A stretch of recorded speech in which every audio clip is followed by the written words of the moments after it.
Welcome back to the Deep Dive. Today we're tackling a really fundamental biological process. We're diving into hypertrophy. Right. Basically, what happens when cells get bigger. And crucially, why sometimes that's a good thing, like building muscle. And sometimes, well, it's a sign of serious problems, like heart failure. Exactly. And for you, the learner, understanding this is pretty central. It's not just about big muscles in the gym, though that's part of it. Right. It's about how cells fundamentally adapt to stress. This pops up everywhere in physiology and, unfortunately, in pathology, too. We're looking at sources that really break down the nuts and bolts, the molecular machinery involved. It's fascinating because it seems like such a simple idea, cells just enlarge. But the sources really highlight this incredible complexity underneath. It really is. So let's get the basic definition straight first. Hypertrophy. It's an increase in the size of the cells. Not the number. Absolutely critical distinction. No new cells are being made here. If you have more cells, that's hyperplasia, a different process we might touch on another time. With hypertrophy, the organ gets bigger only because the individual cells themselves have enlarged. Okay, so picture like inflating balloons rather than adding more balloons to the bunch. That's a decent analogy. And what's causing the inflation? It's the cell manufacturing and assembling more internal components. We're talking proteins, filaments like actin and myosin in muscle, mitochondria, maybe just more stuff inside the cell. And this is the main way certain cells cope because they can't just divide, right, like heart muscle. Precisely. Mature nerve cells, skeletal muscle fibers, cardiac muscle cells, they're typically terminally differentiated. They've lost the ability to divide readily. So if the demand on them increases, their only real option is to get bigger and stronger individually. Hypertrophy is their primary adaptive strategy. Which brings us right to the core tension, the big question for this deep dive. How can this exact same mechanism, making cells bigger, lead to the, sculpted physique of a bodybuilder and the failing heart of someone with hypertension? That's the million-dollar question, isn't it? The difference between physiologic or healthy hypertrophy and pathologic or disease-related hypertrophy, it all comes down to the signals, the context, and how long the stress lasts. Okay, let's unpack that. Physiologic versus pathologic. It sounds like the trigger might be similar, but the outcome is worlds apart. The initial trigger is often similar increased workload or specific hormonal signals, but the context changes everything. Is the signal appropriate, or is it a sign of underlying disease? Let's start with the good side then. Physiologic hypertrophy, the adaptive kind. Right. The classic examples are really illustrative. Think about the uterus during pregnancy. Okay, yeah, that's a massive change. Phenomenal growth, right? And that's almost purely hypertrophy of the smooth muscle cells making up the uterine wall. It's driven primarily by hormones, specifically estrogen. So not mechanical stress like lifting weights, but a chemical signal telling the cells grow. Exactly. Estrogen binds to receptors on those smooth muscle cells, and that kicks off a cascade leading to massive protein synthesis. The cells enlarge dramatically to accommodate the growing fetus. And crucially, it's reversible. Perfectly illustrates the adaptive nature. After delivery, the hormonal signal changes and the uterus shrinks back down.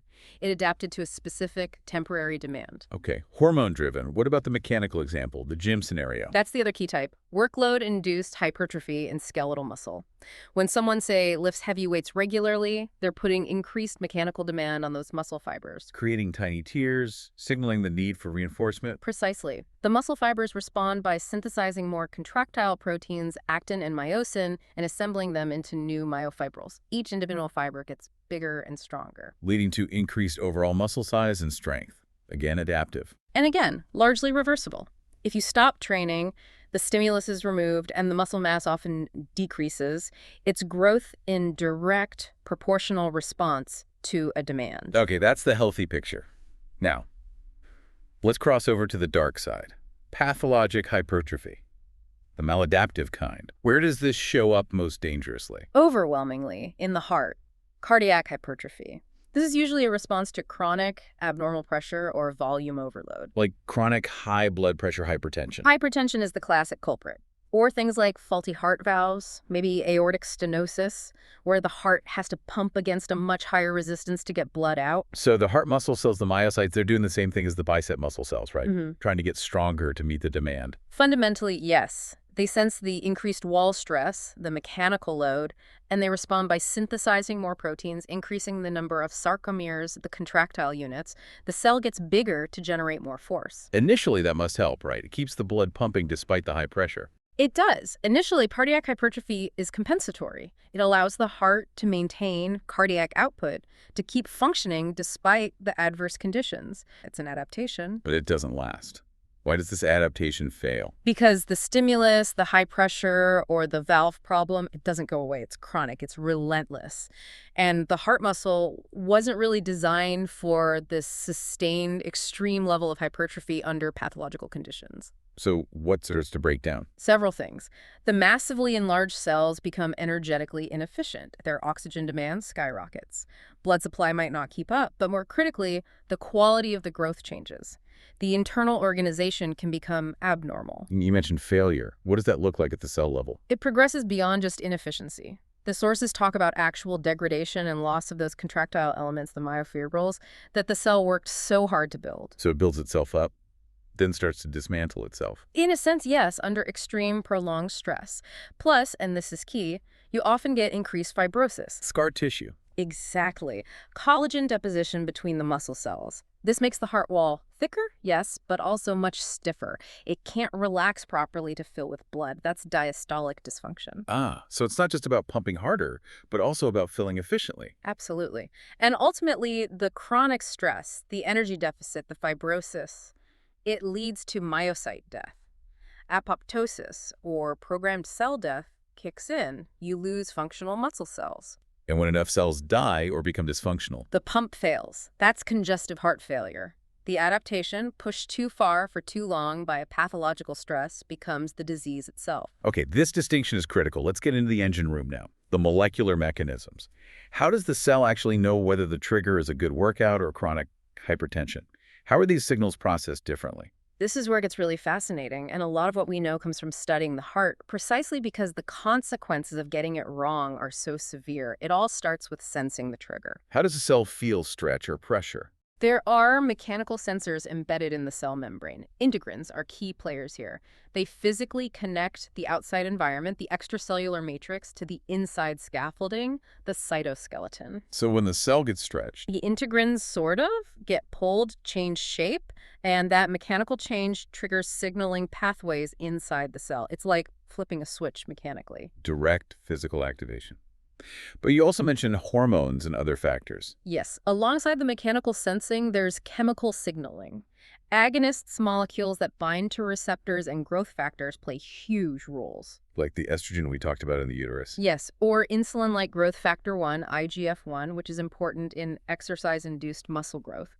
These are generally signals for healthy physiologic growth. And on the pathological side. There you see signaling molecules associated with stress and disease. Things like angiotensin II, which is heavily involved in blood pressure regulation and cardiovascular disease. Also endothelin-1 and certain adrenergic signals, like from adrenaline. Angiotensin II, that sounds familiar from blood pressure medications. It's a major target for exactly that reason. High levels of angiotensin II are a potent trigger for pathological cardiac hypertrophy. It binds to specific receptors on the heart cells. G-protein-coupled receptors, I think the sources mentioned. That's right, GPCRs. Both the mechanical stretch signals and these chemical signals, like angiotensin II or IGF-1, converge on intracellular signaling pathways. And this is where the crucial divergence happens between physiologic and pathologic responses. Okay, so the cell gets the message, grow. But how does it decide how to grow? What are these diverging pathways? There are two major pathways highlighted. The first is the PI3K-AKT pathway, phosphonocetide 3 kinase, and ACT, a protein kinase. And this one is associated with? This pathway is strongly implicated in physiologic hypertrophy. Exercise-induced growth, the beneficial kind. It promotes protein synthesis, increases cell size, but crucially, it also seems to promote cell survival and metabolic health. It builds bigger, better, more robust cells. Okay, the good growth pathway, what's the other one? The other involves pathways activated primarily by those G-protein-coupled receptors, the ones triggered by angiotensin II, endothelin-1, alpha-adrenergic agonists. The stress signals. Exactly. These pathways are thought to be dominant in pathologic hypertrophy. While they certainly drive protein synthesis and cell growth, they also seem to activate other programs linked to inflammation, fibrosis, and eventually cell death. The growth happens, but it's less healthy, less sustainable, maybe faster, more desperate. So it's like one pathway is careful, planned construction, and the other is a frantic, rushed job that cuts corners. That's a really good analogy. The PI3KK pathway seems to coordinate growth with survival and efficiency. The GPCR pathways drive growth in response to stress, but potentially at a long-term cost, activating detrimental side processes. Is it always strictly one or the other? It's likely more complex, with crosstalk between them, but the balance seems key. In physiologic growth, PI3KKT signaling might dominate. In pathologic states, the GPCR pathways may override or become dysregulated, leading to that maladaptive outcome. And both these routes, good or bad, eventually need to tell the nucleus what to do, right? They need to change gene expression. Absolutely. All these signals funnel down to activate specific proteins called transcription factors.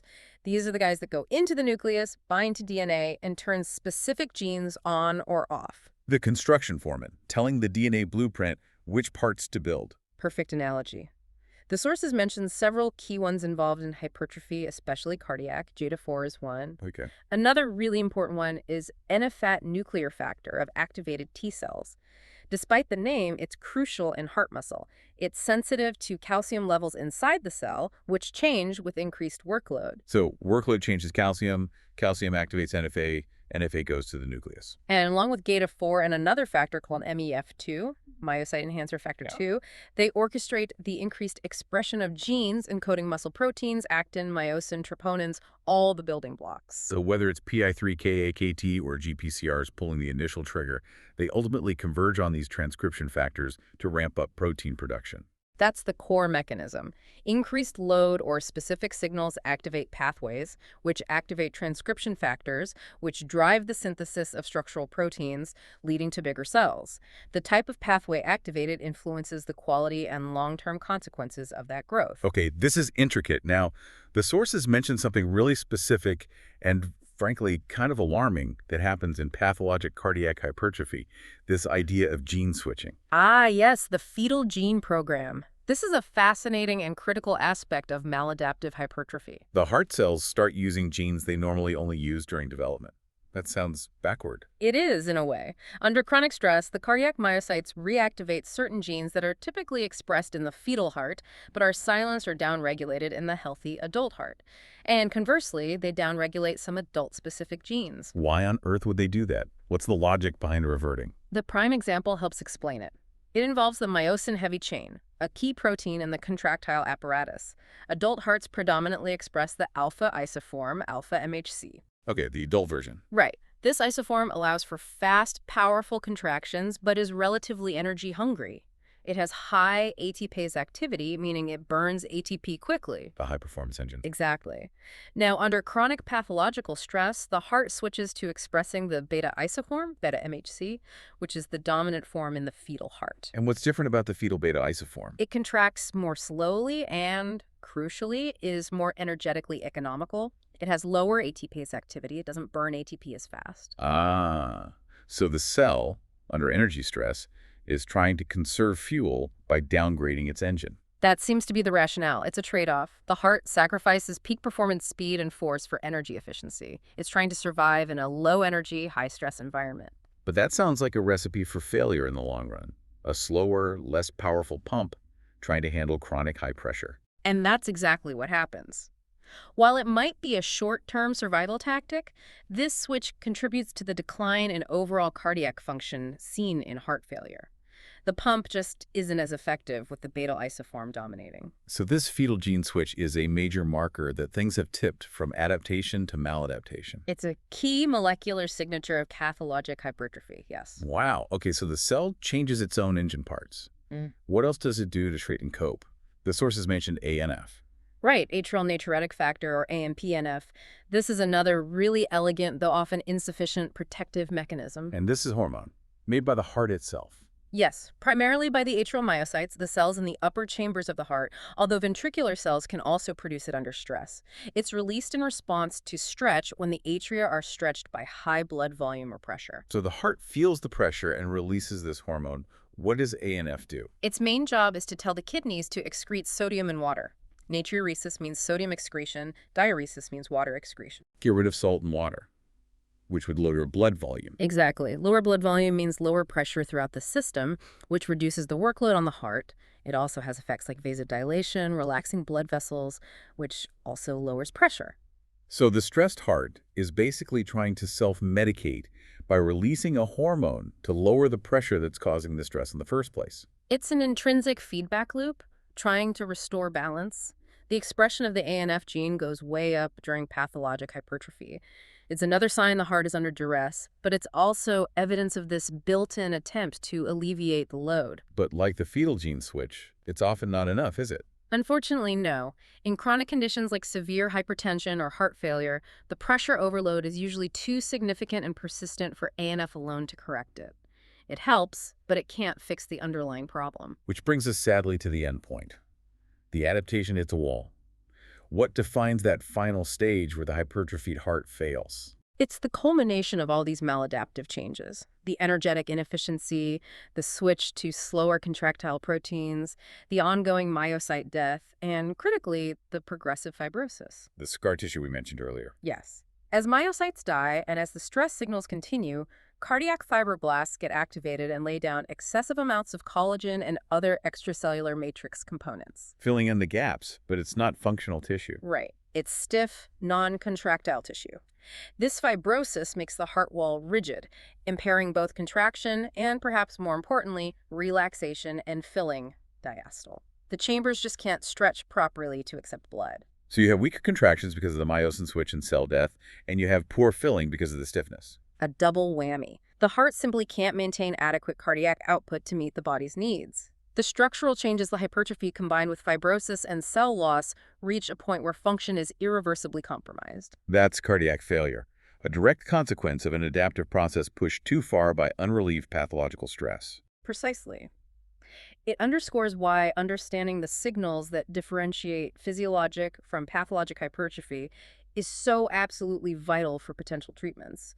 If you could somehow promote the good growth signals while blocking the bad ones. I'll get to that. Let's just quickly summarize the journey for the listener. Okay, so we started with hypertrophy. Cells getting bigger, not more numerous, by making more internal parts. This happens mainly in cells that can't divide easily, like heart and skeletal muscle. And it can be good physiologic, driven by appropriate signals like exercise or temporary hormones, often involving the PI3-AKT pathway. This leads to stronger functional tissue. Or it can be bad pathologic driven by chronic stress, like hypertension, often involving G-protein-coupled receptor pathways.